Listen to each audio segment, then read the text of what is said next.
എന്നെ പ്രാർത്ഥിച്ചുകൊണ്ടിരുന്നപ്പോൾ 2 പ്രാവശ്യം മകളെ മകളെ എന്ന് വിളിക്കുന്നതായി കേട്ടു. അപ്പം ഞാൻ ആദ്യം വിചാരിച്ചത് ഇതെൻ്റെ അപ്പൻ വിളിക്കുന്നത് പോലെയാണല്ലോ. പിന്നെ എനിക്കൊന്നും കാണാൻ പറ്റിയില്ല. ഞാൻ കണ്ണടച്ച് വെറുതെ ഇരുന്നു. ഒരു വെളുത്ത പ്രകാശം കണ്ടു. ആ പ്രകാശത്തിൽ ഒരു ബൈബിൾ സ്റ്റാൻഡിൽ ബൈബിൾ തുറന്നു വെച്ചിരിക്കുന്നത് കണ്ടു. വായിക്കാൻ പറഞ്ഞു. അതിനെപ്പുറത്ത് ഞാൻ വായിച്ചുകൊണ്ടിരിക്കുന്നതാണല്ലോ, എന്നും വായിക്കുന്നതാണല്ലോ. അപ്പോൾ എനിക്ക് എൻ്റെ കൈ ആരോ എടുത്ത് പുസ്തകത്തിലേക്ക് ആ പേജ് മറിക്കാനായിട്ട് ഇങ്ങനെ വെച്ചിരുന്ന പോലെ ഇവിടെ ഭയങ്കര വേദന പോലെ തോന്നി.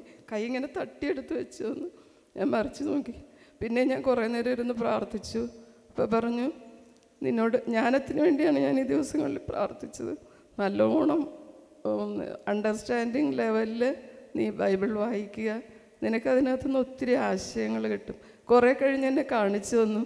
ഒരു നല്ല വെട്ടിത്തിളങ്ങുന്ന ഒരു വൈരക്കല്ലാണ്, വജ്രമാണ് ഞാൻ കണ്ടത്. അപ്പം ഞാനപ്പോൾ പ്രാർത്ഥിച്ച് എനിക്കെങ്ങനെ ഇതൊക്കെ എന്താണ് ഇതിൻ്റെ അടയാളം എന്ന് ചോദിച്ചപ്പോഴാണ് ഇങ്ങനെ എനിക്ക് മനസ്സിലാക്കി തന്നത്, നിനക്ക് ഇതൊക്കെ മനസ്സിലാക്കിയെടുക്കാനുള്ള കഴിവ് തന്നിട്ടുണ്ട്, നീ അത് പ്രയോഗിക്കുന്നില്ല. ഈ മുത്ത് നീ എടുത്തിട്ട്, ഈ വജ്രം നീ എടുത്തിട്ട് നിൻ്റെ വീട്ടിലല്ല വയ്ക്കേണ്ടത്, നിൻ്റെ മനസ്സിലും നിൻ്റെ ആളുകൾക്കുമല്ല, പുറത്തേക്ക് നീ അത് കൊടുക്കുക. 2 പ്രാവശ്യം കൊടുക്കുക എന്ന് കേട്ടു. ഞാൻ വീണ്ടും പ്രാർത്ഥിച്ചുകൊണ്ടിരിക്കാം. ദൈവത്തിന് നന്ദി.